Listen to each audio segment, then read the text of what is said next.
할렐루야.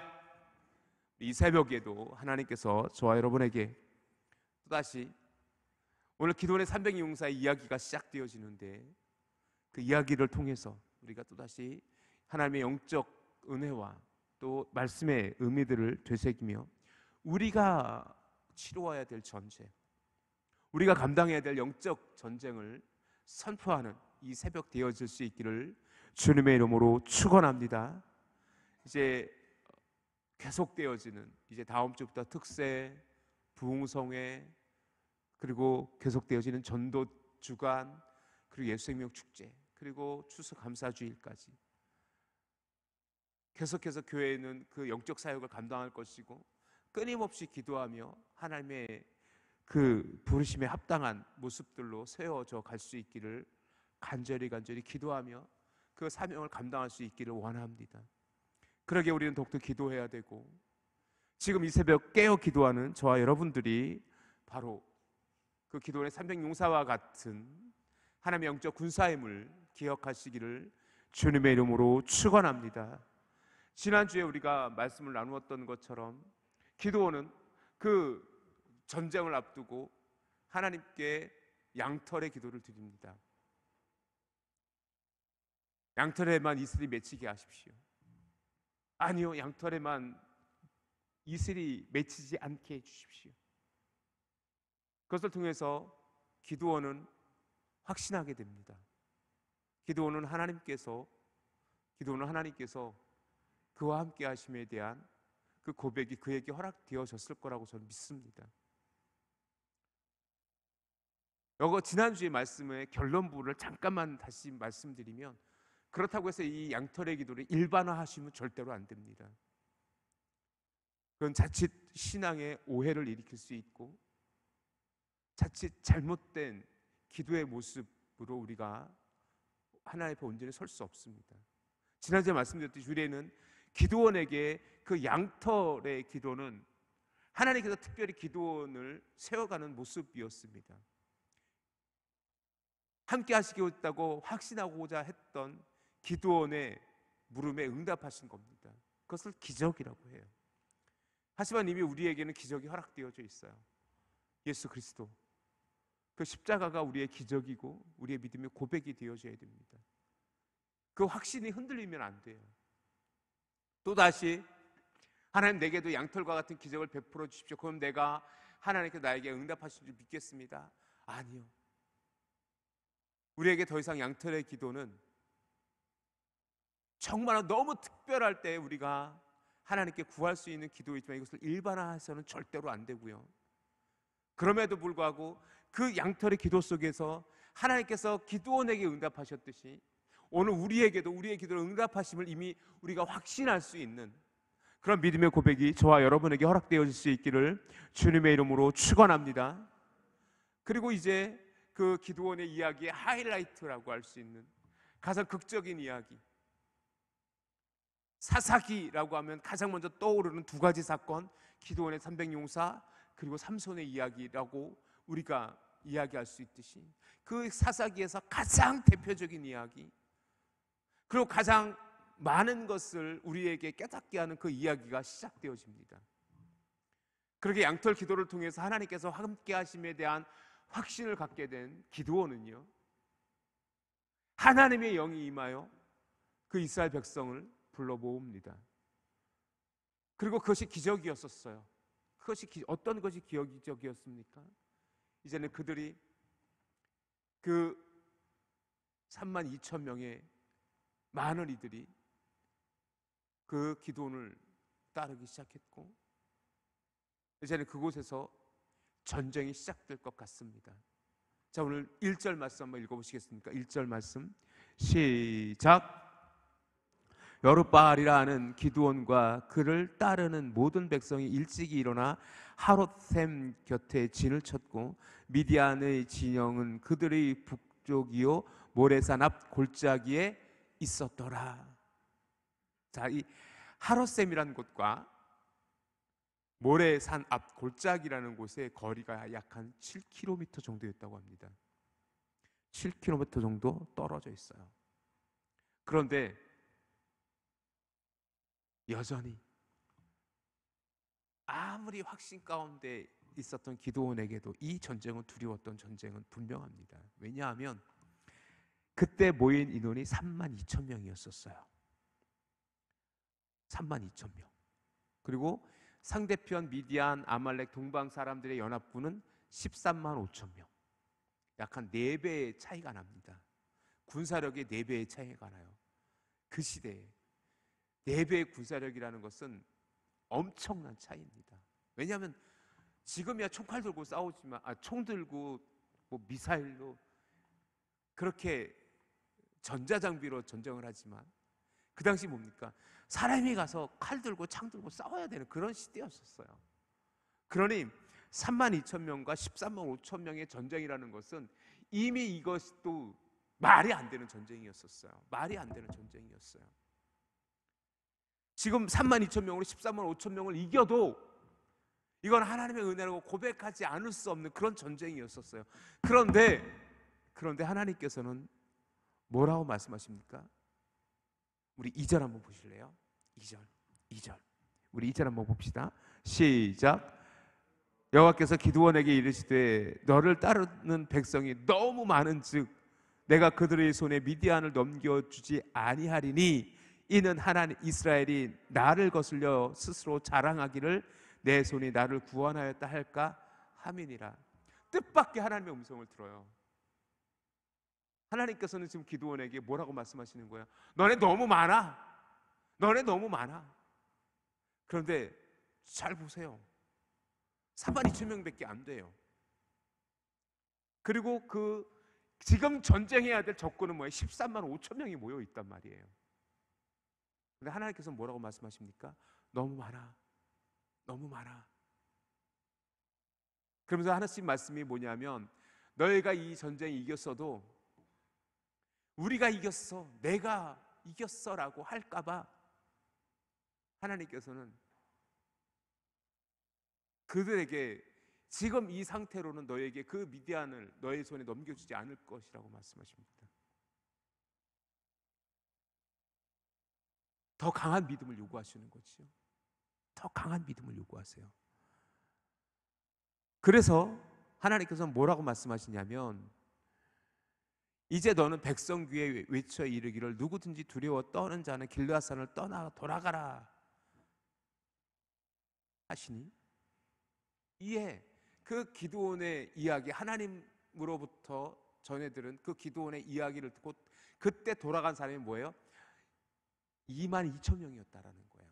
즉 뭐냐면 3명 중에 2명이 돌아갔어요. 3명 중에 2명이 돌아가는 거예요. 오늘 이 부분을 조금 더 깊이 다루어 보기를 원해요. 오늘 이 시간에 그 22,000명에 대한 이야기를 통해서 그들은 왜 돌아가야 됐지? 그들은 왜 그렇게 쉽게 그 전쟁을 외면할 수 있었을까? 그 22,000명에 좀 포커스를 맞춰서 오늘 본문을 좀 오늘의 이야기를 이어가려고 합니다. 먼저 두려워 떠는 자들을 하나님께서 여기서만 말씀하신 건 절대로 아닙니다. 이 전쟁에서만 하나님께서 두려워 떠는 자를 돌려보내라고 말씀하신 것이 아니라 이미 신명기의 말씀에 보면 이 전쟁에 대한 규례가 또 기록되어져 있어요. 우리 새벽에도 우리가 지난 새벽에도 우리가 신명기 강의를 할 때 말씀을 나누었던 적이 있는데 우리 신명기 20장 잠깐만 돌아가 보실래요? 신명기 20장. 신명기 20장에 보면은 너네가 전쟁할 때 이렇게 전쟁해라 라고 아주 규정이 되어져 있어요. 신명기 20장 말씀이면 보면 신명기 20장 1절부터 너희가 전쟁할 때 이렇게 전쟁해 라고 아예 기록되어진 본문을 보게 되는데 신명기 20장의 말씀 우리 3절 4절 말씀 함께 한번 읽어볼까요? 3절 4절 신명기 20장 3절 4절 시작. 말하여 이르기를 이스라엘아 들으라 너희가 오늘 너희의 대적과 싸우려고 나아왔으니 마음에 겁내지 말며 두려워하지 말며 떨지 말며 그들로 말미암아 놀라지 말라. 너희 하나님 여호와는 너희와 함께 행하시며 너희를 위하여 너희 적군과 싸우시고 구원하실 것이라 할 것이며 라고 되어 있어요. 결국 뭐냐면 너희들이 만약에 적군과 싸우러 나갈 때 하나님께서 너희를 이기게 하실 것을 믿어라. 놀라지 말아라. 놀라지 말아라. 너희와 함께 행하시니 너희를 위하여 너희 적군과 싸우시고 구원하실 것이다 라고 그 이스라엘 백성들을 향하여 선포할 것을 명령하고 계십니다. 이것을 제가 세번역으로 다시 한번 읽어드릴게요. 세번역 성경으로. 제사장은 싸울 때 이야기입니다. 너희가 적군과 싸울 때 제사장은 군인들을 다음과 같이 격려하십시오. 이스라엘아 들어라. 오늘 너희가 너희의 대적과 싸우러 나아갈 때에 마음에 겁내지 말며 무서워하지 말며 당황하지 말며 그들 앞에 떨지 말라라. 주 너희의 하나님은 너희와 함께 싸움터에 나가서 너희의 대적을 치시고 너희에게 승리를 주시는 분이시다 라는 것을 분명히 선포할 것을 명령하셨어요. 즉 하나님께서 그 전쟁을 승리케 하심에 대한 믿음의 고백, 확신을 가지고 그 전쟁에 임할 것을 요구하시는 거예요. 이것이 하나님께서 이스라엘 백성들이 요구한 전쟁에 임하는 이스라엘 백성들의 믿음의 고백이 되어졌어야 됐었던 것이요. 사랑하는 성도 여러분, 기억하십시오. 우리는 여전히 영적 전쟁터에 살아가고 있음을 여러분이 잊지 마시길 바랍니다. 저는 누구와도 싸우지 않아요. 저는 평화주의자예요. 아니요, 절대로 우리가 평화주의자가 되어줄 수 없는 존재가 있어요. 그것이 누구예요? 사탐하게 악한 영, 우리의 영적인 눈에 보이지 않는, 우는 사자와 같이 지금도 삼킬 자를 두루 찾는 그 악한 영들을 향한 전쟁임을 여러분이 기억하시고, 오늘도 우리가 끊임없이 하나님께서 나의 삶에서 승리케 하시는 분임을 확신하며 믿음으로 나아가는 저와 여러분 되어질 수 있기를 주님의 이름으로 축원합니다. 그래서 하나님만을 의지하는, 하나님만을 믿는 여호와의 전쟁을 선포한 그들에게는요, 전쟁에 참여할 자도 구분지었어요. 이러이러한 사람은 전쟁에 합당하지 않으니 돌려보내라. 그 중에 누가 있냐면 두려워하는 자가 포함되어져 있어요. 자, 오늘 신명기 20장의 말씀을 조금만 더 볼까요? 5절부터 9절까지의 말씀인데, 여러분 이 5절부터 9절까지 말씀을 읽으면서 여러분이 어떤 생각을 갖게 되는지, 왜 하나님께서 그렇게 하셔야만 했는지를 한번 생각해 보시기 바랍니다. 5절은 제가 읽고 여러분이 6절 읽고 9절은 다 같이 읽습니다. 책임자들은 백성에게 말하여 이르기를, 새 집을 건축하고 낙성식을 행하지 못한 자가 있느냐? 그는 집으로 돌아갈지니 전사하면 타인이 낙성식을 행할까 하노라.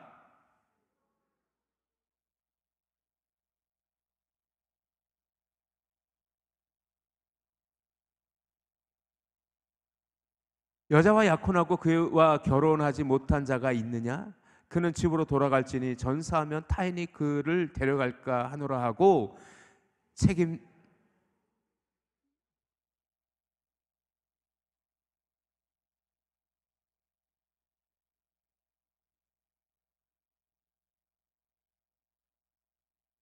같이 있습니다. 백성에게 이르기를, 마친 후에 군대의 지휘관들을 세워 무리를 거느리게 할지니라. 즉 뭐냐면 돌려보낼 자를 다 돌려보내고 그 남은 무리로 전쟁하라라는 거예요. 지금 러시아의 상황이 종종 보도되어지는 것을 볼 수 있습니다. 지금 러시아와 우크라이나 전쟁을 하고 있는데, 어저께 제가 뉴스를 보니까 모스크바가, 러시아의 수도 모스크바가 여인의 도시처럼 변했다, 이런 기사가 났어요. 좀 과장된 기사일 수도 있어요. 그런데 지금 러시아에서 들려지는 이야기는 뭐예요? 남자면 무조건 다 전쟁터로, 우크라이나 전쟁터로 지금 다 데려가고 있어요. 그가 어떤 상황인지는 상관없어요. 누구든지 다 지금 러시아에서는, 그 러시아의 남성들은 자 전쟁터로 끌려가고 있어요. 그래서 뭐예요? 지금 어떤 사람들이 나오기 시작해요? 러시아로부터 뭐예요? 도망쳐요. 다른 나라로 탈출하는 이들이 지금 해외 토픽에 굉장히 많이 나오고 있습니다. 알래스카라는 곳, 즉 러시아, 미국이 옛날에 러시아로부터 산 그 알래스카 지역으로, 러시아에서 가까운 가장 미국 영해에서는 가장 러시아와 가까운 그 땅에 알래스카로 배로 그렇게 탈출하여 망명을 신청하는 이들도 보도되어지기도 했습니다. 왜냐하면 한 명이라도 군사가 더 필요한 거예요. 전쟁이잖아요.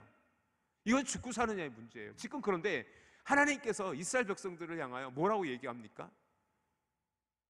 만약에 집을 지은 사람 중에 낙성식을, 즉 집을 지어놓고 거기서 낙성식하고 집에 들어가 살아본 적이 없는 사람은 돌려보내라. 포도원을 만들었는데 거기서 한 번도 수확하지 못한 사람이 있으면 돌려보내라. 약혼식을 했는데 아직 그 신부와 결혼하지 못한 그런 사람이 있느냐? 돌려보내라. 왜냐하면 유대인들, 그때 이스라엘의 전통에 의하면 약혼식을 하고 1년 내에 결혼식을 하게 돼 있습니다. 그러면 그 약혼식을 하고 결혼식을 하지 못한 그 남자가 있으면, 그 전쟁터에 나온 사람이 있으면 돌려보내라. 혹여나 그들이 전사하면, 그 전쟁터에서 죽으면 그 집은 누구의 것이 될 것이며, 그 포도는 누구의 것이 될 것이며, 그 여인은 누가 또 데려가 결혼할지 모르니 그들을 데려가라.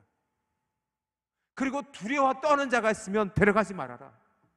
두려워 떠는 자가 있으면 그들로 인해 옆 사람에게도 그 두려운 마음이 그들에게도 낙심될까, 그들의 마음이 전해져서 또 낙심될까 봐 차라리 그런 자들은 데려가지 말아라. 그리고 나머지 그 모든 사람들을 다 제하고 정말로 전쟁에서 임할 백성에게 이르기를 마친 후에 군대의 지휘관을 세워 그 남은 무리를 거느리고 너희는 전쟁에 나갈 것이라고 분명히 기록하고 있어요. 여기서는 두 가지를 생각할 수 있어요. 첫 번째는 배려예요. 배려예요.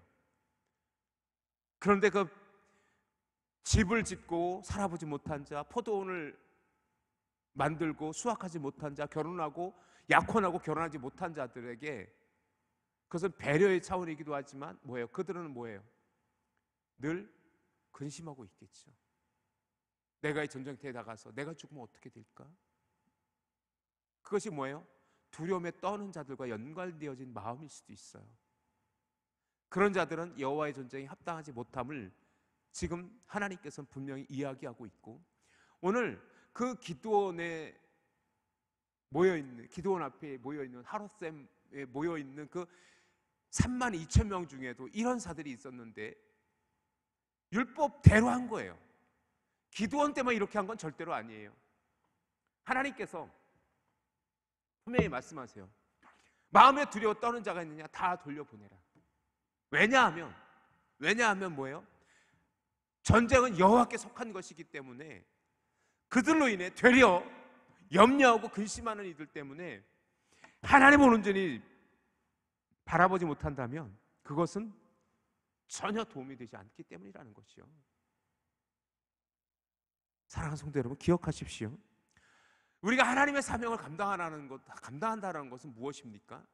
하나님을 온전히 믿고 신뢰함이 전제되어졌을 때 우리는 승리하는 삶을 살아갈 수 있습니다.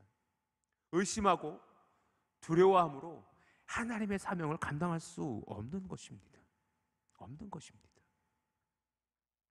우리에게 두려운 마음이 있고 하나님을 온전히 의지하는 못하는 마음이 있는 자들과 우리가 함께 할 수 없어요.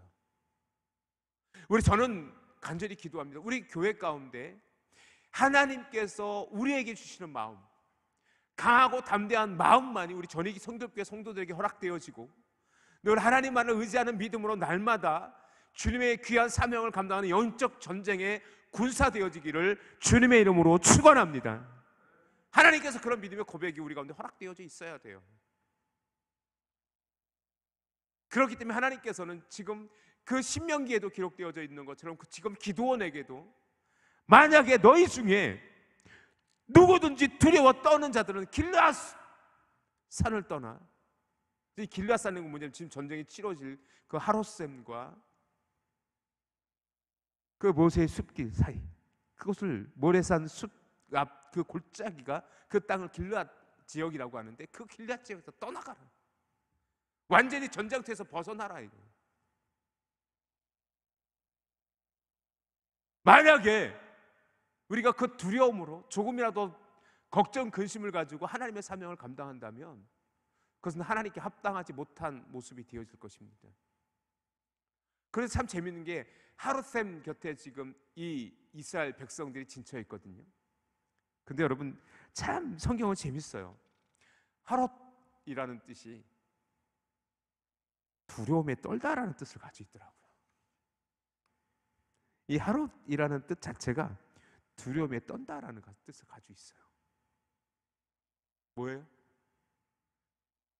참 아이러니하게도 그 기드온은 하필 진친 곳이 두려움에 떠는 셈이에요.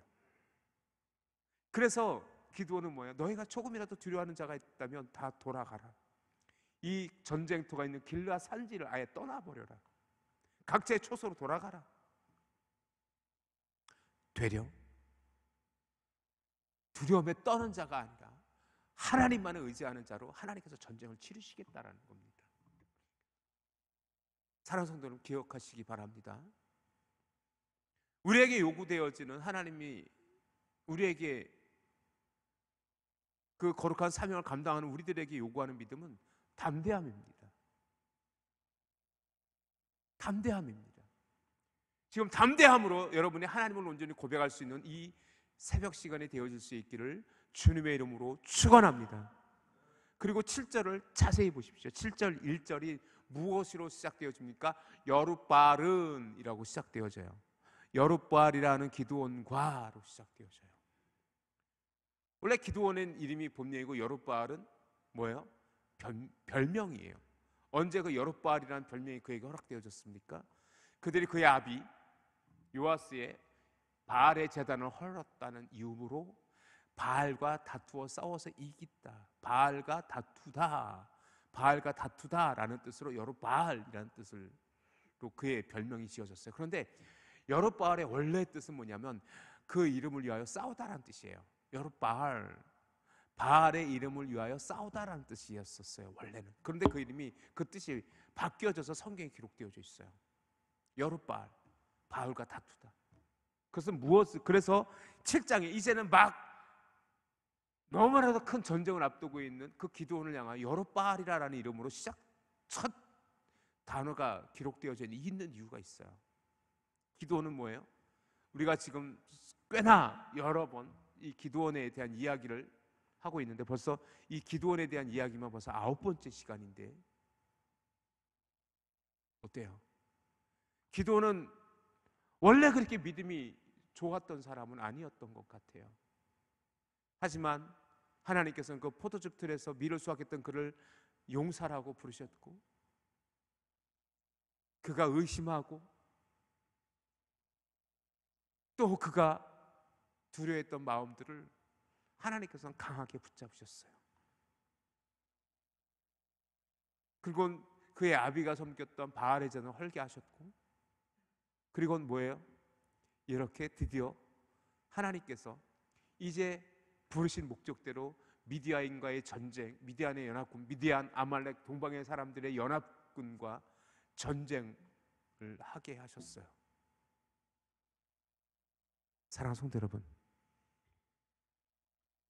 결국 여룻바알은요, 이 모든 시간들을 통해서, 모든 사건들을 통해서 하나님께 훈련되어졌던 자임을 우리는 볼 수 있어요. 그래서 그렇기 때문에 아마 그 32,000명 중에 두려워 떨었던 22,000명을 기드온은 담대하게 돌려보낼 수 있었을지 몰라요. 여기에 대해서 기드온은 한마디도 변명하지 않아요. 하나님께서 명령하신 대로 행해요. 자, 다시 22,000명의 이야기로 돌아가 볼까요? 그들은 도대체 왜 그렇게 쉽게 그 전장터를 떠날 수 있었습니까? 왜냐하면 그들은 하나님을 경험하지 못했기 때문이라고 저는 믿습니다. 그 32,000명 중에 22,000명은요 그저 그렇게 아무 생각 없이 분위기에 휩쓸려 진짜 하나님을 만나보지도 못한 채 그렇게 지금 하롯샘 곁에 모여있는 군중일 뿐입니다. 군중일 뿐입니다. 그들은 여호와의 군사가 아니에요. 전쟁에 참여할 자격도 없는 이들이에요. 왜 그렇습니까? 아마도 큰 이벤트가 있어 기대감을 가지고 왔는지 몰라요. 이미 기드온에게 있었던 일들, 그리고 기드온에게 하나님의 영이 임한 것을 그들은 깨달았어요. 처음엔 기드온을 죽이려 했던 아비에셀의 사람들이 되려 기드온을 쫓는 것을 보았어요. 그리고 그들이 속한 므낫세와 스불론과 납달리와 아셀의 사람들이 그렇게, 야, 기드온이라는 사람이 있는데 그의 아비 바알의 신당을 헐었대. 그에게 하나님의 영이 임했대. 그가 지금 미디안과 전쟁하는데 우리도 한번 가보자. 구경꾼일 가능성이 훨씬 높습니다. 그러나 그들은 뭐에 전쟁에 합당하지 못하는 거예요. 사랑하는 성도 여러분, 여러분은 구경꾼입니까? 아니면 하나님의 군사입니까? 여러분이 전입교회를 섬기며 전입교회 좋대. 그리고 나는 평생 전입교회 다녔어. 그렇게 때로 그렇게 하나의 나의 삶의 일부처럼 그렇게 교회를 왔다 갔다 시계추처럼 다니고 있습니까? 아니면 구경꾼처럼 여러분은 교회를 지금 섬기고 있습니까? 스스로에게 물어보십시오. 나는 하나님의 군사에 합당한 존재입니까?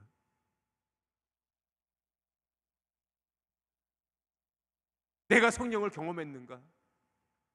내가 하나님을 향한 확실한 믿음의 고백이 있는가? 그럴 때에만이 하나님께서는 우리를 사용할 수 있다는 것을 여러분이 기억하시기를 주님의 이름으로 축원합니다. 도대체 22,000명의 돌아간 사람들처럼 우리는 그렇게 하나님을 경험하지도 못하고 그렇게 구경꾼처럼 그렇게 우리가 예배하고 있지는 않습니까? A.W. 토저는 예배인가 쇼인가라는 책에서 우리에게 이렇게 도전합니다. 당신은 예배자입니까? 아니면 관람객입니까? 당신이 드리는 예배는 정말 하나님을 향한 예배입니까? 아니면 쇼처럼 그렇게 그저 관객으로 모여져 있는 그런 군중일 뿐입니까? 종종 제가 청년부 때, 저는 21살부터 교육전사로 사역을 했기 때문에 저는 청년부, 진짜로 그냥 청년부 부호, 청년부 회원으로 이렇게 청년부를 섬겼던 적은 거의 기억이 없습니다. 저는 대학교 2학년 때부터, 군대 가기 전 20살 때부터 저는 교육전사로 사역을 했어요. 저는 20대가 늘 전사였었어요. 늘 교회에서 사역하고 청년들과 씨름했던 그런 시간들이었었어요. 그건 여러 수련회들을 말씀으로 섬겼던 기회가 있었는데, 그때가 되면 저도 늘 그들에게 헌신을 요구하고 그들을 하나님의 부르심에 초청할 때가 있었어요. 그런데 그 수련회 분위기가 되게 은혜롭잖아요. 찬양이 뜨겁고 진짜 열심히 기도해요. 그리고 그 수련회 중에 그들에게 하나님의 부르심을 위해서 콜링을 할 때 그들이 너도 나도 손 들고 일어나서 하나님을 찬양하고 나는 하나님의 사람이 되겠습니다 라고 서원하고 다짐해요. 그런데 수련회가 끝나고 제가 강사로 섬겼던 그 교회에 연락해 보기도 하고, 제가 섬겼던 교회에서도 그렇게 그 청년들을 바라보면 수련회 때 뜨거운 열정은 채 한 달에 안 가서 다시 식어지는 경우도 있어요. 그래서 또 다시 겨울 수련회, 또 여름 수련회 하면서 그들을 또 성령으로 세워가기 위해서 사역했던 기억이 있었는데, 그러니까 분위기에 도취되어져서 그 순간의 분위기로 하나님께 서원했던 친구들은 서원을 지키지 않아요. 그 중에 많은 청년들이 수련회 끝나고 다시 교회를 떠나는 경우도 되게 많이 봤어요. 그냥 분위기에 도취되었던 것이요.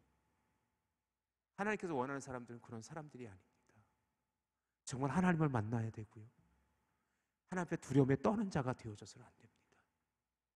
저는 이 시간, 이 새벽 우리 사랑하는 성도님들께 간절히 부탁드립니다. 여러분들은 적어도 그 22,000명처럼 두려움에 떨고 있어 그 전쟁터로 구경 나와 있는 구경꾼이 안 되기를 주님의 이름으로 축원합니다. 하나님께서 그 구경꾼 같은 22,000명을 돌려보내셨듯이 하나님께서 우리에게 절대로 그런 사람들에게 하나님의 사역을 맡기지 않습니다. 하나님의 영을 그에게 허락하지 않습니다. 적어도 우리 교회 성도님들은 적어도 하나님 때문에 내 생명을 내어놓을 수 있는 그런 담대한 믿음이 허락되어질 수 있기를 주님의 이름으로 축원합니다. 다시금 저는 이 새벽 영적 전쟁을 선포합니다. 우리 교회가 이제 다음 주부터 특별 새벽 기도회가 시작되어집니다. 부흥회가 있어집니다. 전도 주간을 통해서 우리가 이 지역을 전도할 것입니다. 이해 생명 축제를 통해서 그의 영혼들을 초청할 것입니다. 그리고 추수감사주의를 통해서 하나님께 감사의 고백으로 우리의 삶을 내어놓을 것입니다. 이러한 일련의 사역들을 통해서 우리가 감당해야 될 것들을 감당할 수 있기를 원합니다. 그런데 그 누구 한 사람 소외되어지지 않고 누구 한 사람 구경꾼이 되어지지 않기를 주님의 이름으로 축원합니다. 그 22,000명은 구경꾼에 불과해요. 구경꾼에 불과해요. 구경꾼이 되지 마십시오. 하나님의 사역자가 되십시오. 하나님의 영적 군사가 되십시오. 그리고 온전히 주님을 쫓는 저와 여러분 되어질 수 있기를 주님의 이름으로 축원합니다. 적어도 22,000명과 같은 구경꾼 같은 사람이 전입교회는 단 한 사람도 없기를 주님의 이름으로 간절히 축원합니다.